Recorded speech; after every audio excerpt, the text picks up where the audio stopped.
All right, the autumn season has officially begun, and that means postseason baseball in North America and East Asia. It also means that Winter League Baseball is right around the corner, and that's what I want to talk about today. A little too early for a season preview. Opening day isn't till mid-October in some countries, not till November in others. But it's never too early to start getting hyped up about it. And this year there are more reasons than ever to be watching baseball from October to February. I've got several particular reasons to share with you today, reasons that don't exist every single year, totally unique to this winter season. First of all, Winter League games in the U.S. The last couple winters have been historic as teams from Lidom, the Dominican Republic's Winter League, have played in-season exhibition games in New York. Lidom teams Águilas Cibaeñas and Gigantes del Cibao will make another trip to New York this year, from November 7th to November 9th at Citi Field, home of the New York Mets. Only this time, it counts. Not an exhibition, but a regular season series. Fans in New York, for the first time, will be able to experience the real Lidom season. And not just New York, Miami is set to host two full series in late December and early January, though it's not official yet. This would fall in the round-robin stage of the postseason, when the 6-team field is reduced to 4. So naturally we don't know the teams or the dates. So the folks in Miami will get to catch some really important games, as the top two from the round-robin meet up in the championship series. Lidom is not the only league that's been heading north lately. The LVBP, Venezuelan Winter League, held 4 regular season games last November in Miami, though they have no plans to do so again this year. The LBPRC, Puerto Rico's Winter League, brought 2 teams to Miami for last year's season opener. That game counted toward the regular season standings, even though it was part of an exhibition tournament, featuring 2 teams each from the Dominican, Venezuelan, and Puerto Rican leagues. While Lidom appears to be the only one of the 3 holding games in the U.S. this year, it shows that the Caribbean leagues are not just for the Caribbean anymore. They're making a big push to become more recognized in the States, and Lidom is really stepping it up a notch by having a regular season series up north and a postseason series down south. Now, if you're an American baseball fan, you might be thinking, great, they're playing in the U.S., but they're still foreign teams. Why should I get excited about 2 teams from another land? Fair enough. If that's your attitude, the Mexican Pacific League, LMP, has you covered. For the first time ever, one of the LMP teams will be completely based outside of Mexico. Tucson, Arizona is the new home for the team previously known as Mayos de Navajoa. Not just this year, it's going to be their permanent home, so this will be your chance to see the inaugural season for a team that may be there forever. America's first Winter League team. What will the team be called? We don't know yet. Just Tucson for now. A mascot name will be voted on later by the fans. Tucson has already been the American home for LMP baseball for quite some time. Last year in November it hosted a 3-game series between Águilas de Mexicali and Yaquis de Obregón. And since 2011 it's been host of the annual Mexican Baseball Fiesta, featuring LMP teams, and very often the Arizona University baseball team competes with them. This year's edition is set to take place this weekend, with 5 LMP teams participating. But now Tucson's got its very own LMP team.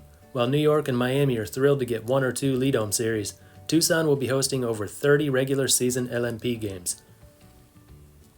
And the LMP will have another new team this year. Sultanes de Monterrey, that summer league team from the other side of Mexico that just never really seemed to belong in the Winter League, is out. Their replacement, Jaguares de Nayarit, playing in Tepic, Nayarit, on the Pacific coast of Mexico. Their stadium, Estadio Coloso del Pacifico, was used in last year's Premier 12. So the LMP will look different this year, with 2 teams making their debut seasons. Speaking of debut seasons, on the other side of the world, an entire league is going to make its debut in just a couple months. Baseball United, featuring 4 teams, Mumbai Cobras, Karachi Monarchs, Arabia Wolves, and Mideast Falcons, will hold its inaugural season from November 14th to December 7th. The best of 3 United series will run from December 12th to the 14th. A champion will be crowned, and they'll all be home for Christmas. All games will take place at Baseball United Ballpark in Dubai. They've been holding exhibitions the last few years in Dubai, but this will be the very first season of Baseball United. Your chance to see a brand new league start from the very beginning. And not just the birth of a new league, but the very beginning of professional baseball in that part of the world. They hope that one day soon they can expand the league and have teams traveling from city to city throughout the Middle East and South Asia. But it all starts this November on one ball field in Dubai. This is not a winter league like the ones in the Caribbean or the ABL in Australia, but it starts around the same time and will be the one league that'll be over and done with before the end of the year. And the talent is on par with the winter leagues. Plenty of ex-MLB and NPB players, as you may have seen in their exhibition series. but now they've made some serious efforts to include more players from the region. The Mumbai Cobras will feature 3 players born in India, as well as 3 Indian American players. Hopefully this creates some excitement in the region, making Baseball United's inaugural season a huge success. This year's winter baseball comes right before the WBC. I think I don't need to tell you that. A lot of the players in the winter leagues will be playing for their countries in the WBC in March. Sure, most of them also play in MLB or the minors, but that's a half year before the WBC. The winter leagues are going on right before it. You can tell a lot more about how a player is going to do by watching him in January, rather than watching him the previous summer. And because it's right before the WBC, that means we'll see more MLB players and MLB prospects than usual. The Venezuelan League, where Ronald Acuna Jr. played before the last WBC, will get a big treat this winter when Miguel Cabrera comes out of retirement and suits up for Tigres de Aragua. Cabrera played for Tigres from 2000 to 2008 when he was a young major league player. Now 42, the future Hall of Famer will be Venezuela's hitting coach in the WBC. And what better way to get ready for that role than to play with and against all the country's hitters? Not sure if Acuna will return to Venezuela this winter, but Jose Altuve has been confirmed. He'll play for Navegantes del Magallanes. Venezuela team manager Omar Lopez is hoping for more MLB players to hit the field in Venezuela this winter to get ready for the Classic. Lidom, meanwhile, will be a hotbed of MLB prospects. Felnin Celestin, Seattle Mariners, the top international prospect, will play for Toros del Este. Jesus Made, Milwaukee Brewers, number 3 overall MLB prospect, will play for Tigres del Licey. Emil Morales, born in Spain actually, an LA Dodgers prospect, will play for Gigantes del Cibao.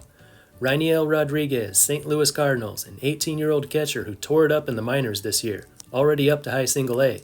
He'll play for Leones del Escogido. And the list goes on and on. In addition to the prospects, good chance we see Vladimir Guerrero Jr. and some other active big leaguers in Lidom. Regular season goes quick. October, November, December, and then it's postseason in January. 8 leagues all in their postseason at the same time, kind of like March Madness. Then the main event is in early February, the Caribbean Series, and this winter's edition will look a whole lot different from past editions. The usual Big Four will be there: Venezuela, Puerto Rico, Dominican Republic, and Mexico, the permanent members. Cuba will be back after a 2-year absence. Japan Breeze, the very non-Caribbean team that debuted last year, won't be such an oddball this year, because they'll be joined by teams from Korea and Italy. Sounds crazy, but the Caribbean Series will now include teams from 4 continents. One problem the Caribbean Series always had was that it didn't include all of the Caribbean Winter Leagues.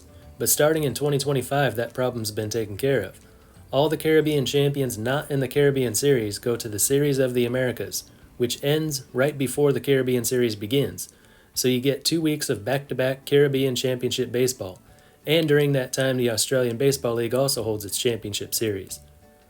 Once all those champions have been crowned, it'll be a week into February, time for the final rosters of all 20 WBC teams to be revealed. The WBC will be 4 weeks away, and all the hype for it will begin. My last reason why you must watch baseball this winter, a lot of it is still free. Puerto Rican League started showing all games on their YouTube channel last year. Australian League just requires a free account, no payment necessary to use the ABL streaming service. Baseball United will probably show its games on their YouTube channel and the league's official website, as they've done for past exhibition series. Nicaraguan League, every game right up to the championship, live and free on YouTube. Lidom is on MLB TV, so if you've already got an annual subscription to MLB TV for the purpose of watching MLB, you don't need to pay any more. This is not different from past years. In fact, there is less free baseball now. Up until a couple years ago, one team in Venezuela had their games on YouTube. Now you need a paid subscription to watch any Venezuelan League games. 6 years ago, LMP games were on YouTube. Now the LMP is all part of a paid streaming service. So as far as that goes, this winter is not special compared with past years, but it may be special compared with future years. More and more leagues are going to paid streaming services as they realize they can make more money from a small number of paid viewers than they can get from ad revenue on YouTube. Can't say I blame them, to be honest. But if you like watching baseball without having to pay for it, enjoy it while you can. So to summarize, Lidom is holding regular season and postseason series in the US for the first time. The LMP will for the first time have a team entirely based in the US, one of 2 new LMP teams this winter. The inaugural season of professional baseball in the Middle East will kick off. More talent than usual in the winter leagues, with the WBC right around the corner. A crazy championship season in January and early February, with more countries involved than ever before. So much of this is free to watch, and we shouldn't take that for granted. Anyway, that's all for this one. Until next time, this is Baseball International. See ya!